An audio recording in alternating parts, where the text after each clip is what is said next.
Hi guys, வணக்கம். தமிழ்நாட்டு தேர்தல் களத்தில் நாம ஏன் விஜய் விமர்சித்தோம்? அதாவது நல்ல நடிகர், டான்சர், பாடகர், சினிமாவில் செம, ஒரு இயக்குனர் சொல்கிறத அப்படியே கேட்டு அப்படியே பண்ணுறதில்ல செம. பட் அரசியலுக்கு வரும்போது நமக்கு ஏன் விருப்பம் இல்லை, நாம் ஏன் எதிர்த்தோம் கேட்டால், தகுதிகள்னு சிலது இருக்கு இல்லையா? படிச்சிருக்கணும், ஒரு அறிவு இருக்கணும், அது மெயின். அப்போது அதை நம்ம படிப்பை பற்றி நம்ம எடுக்கும்போதுன்னா அப்பாவே சொல்லியிருக்காரு, சரியாக படிப்பு வரல, அதனாலே வரலாம், நான் சினிமாவை கொண்டாந்து விடுறேன் அப்படின்ட்டு. பல பேட்டிகள் எடுத்தால் நம்ம அவங்களோட அப்பாட எஸ்.ஏ. சந்திரசேகரில் பல பேட்டிகள் அவர் சொல்லியிருக்காரு. ஏன்னா அந்த மனுஷன் யதார்த்தவாதி, அப்போ என்ன தோணுதோ அதை பேசிட்டு போயிடுவோம். ஸோ அதுக்காகவே தன்னோட மகண்ட எதிர்காலம் என்ன ஆகும் அப்படின்னு நினச்சி ஒரு தந்தை தனது பையனை சினிமா ஃபீல்டில் கொண்டு வந்து விட்றார். அவரை இவர் வச்ச நிறைய படங்கள் இயக்கி, நிறைய படங்கள் தோல்வி அப்படின்னு ஆரம்ப காலத்தில் இருக்குது இல்லையா? நிறைய இருக்காது. 69 அடித்தாங்கன்னா 50க்கு மேலே அப்படி தான். ஸோ நிறைய ஆக ஆக என்ன தான் பண்ணுறது அப்படின்னு சொல்லி மகன் இல்லையா விட இயலாது. ஸோ அப்படி அவர் வளர்த்து கொண்டாந்து விட்டுட்டு கடைசியாக துப்பாக்கி படம் வரையுமே அவர் தான் எல்லாமே. விஜய்க்கு கதை செலக்ட் பண்ணுறதுலேருந்து எல்லாமே. அதுக்கு பிறகு பார்த்தீங்கன்னு சொன்னால், அப்பா போன பிறகு விஜயோட பல படங்களோட என்ன சொல்கிறது, செலக்ஷன்ஸ், கதை தேர்வு அறவே இல்லை. எனக்கு கேட்டால் அந்த நாலேஜ் இல்லை அவருக்கு. இந்த புலி, சூரா இந்த மாதிரி கொஞ்சம் ஒரு தோணாது, இதெல்லாம் நடிக்கிற படமா அப்படின்ட்டு இருக்கும். ஸோ அந்த மாதிரி ஒரு சரியான ஒரு புத்திசாலியான பர்சனல் இல்லையோ அப்படிங்கிற ஃபீல் இருந்துச்சு உள்ளுக்கு.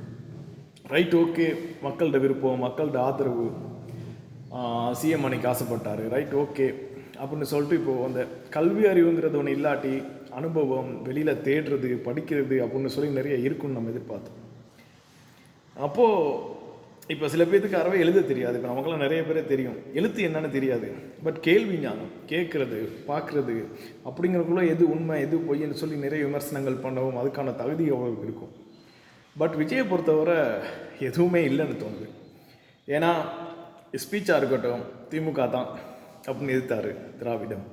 இப்போ அதே திமுகவோட உள்ள அந்த திமுகவுக்கு விழுந்த ஓட்டு வச்சுக்கிட்டு தான் இப்போது ஆட்சியில் இருக்கார். லஞ்சம் செய்ய மாட்டேன் அப்படின்னாரு, லஞ்சம் ஊழல் ஒழிக்கிறோம் அப்படின்னாரு, ரைட், ஓகே, சோஃபாவை அனுப்பிட்டு அதில் அப்படியே ஏதோ வச்சுட்டு அதிமுகவோட தலைவரை சந்திக்காமல் அதில் ஒரு பிரிஞ்ச தலைவரை சப்போர்ட் பண்ணுறதுக்காக அங்கே போய்ட்டு சந்தித்து அவரை நினச்சிக்கிட்டு செய்கிறாரு, ரைட், ஓகே, அதெல்லாம் பிரச்சனை இல்லை. இப்போ நம்ம ஏன் ஆரம்பத்தில் ஒரு தகுதி இல்லைன்னு சொல்லி சொன்னோம்னு சொன்னால், ஒருத்தர் ஒரு கேள்வி கேட்கும்போது அதற்கான பதில் கட்டாயம் கொடுத்தாகணும். ஏன்னா இது குடும்ப சண்டை கிடையாது.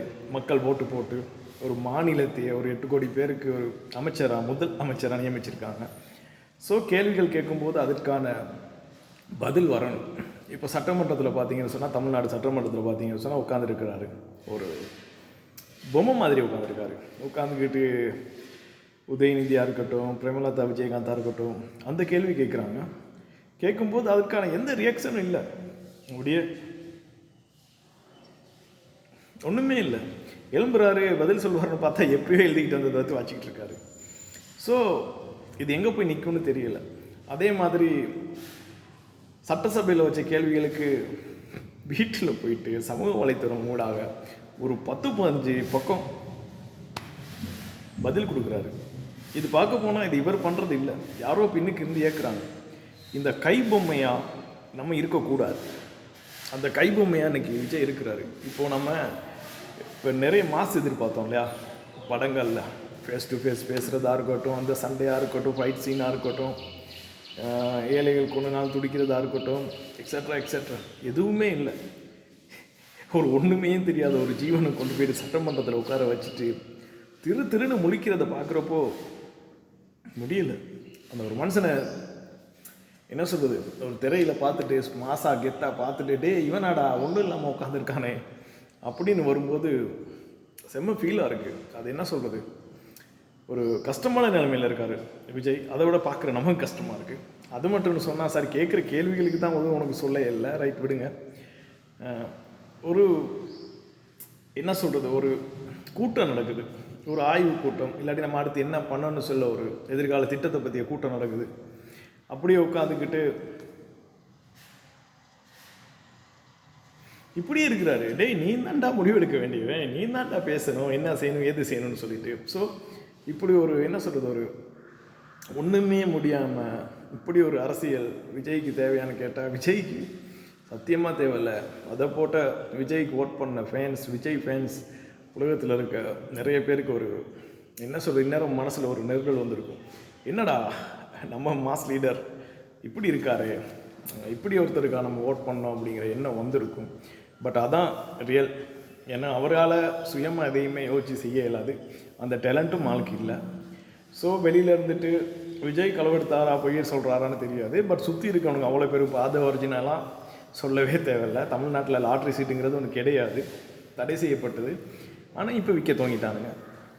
ஸோ இந்த மாதிரி ஒரு யாரையுடைய கைப்பிடியில் மாட்டிக்கிட்டு தன்னோட சிஎம் ஆசைங்கிற ஒரு வெறினால், ஒரு செயல்னால் கொண்டாந்து வச்சுட்டு அசிங்கமாக இருக்குது.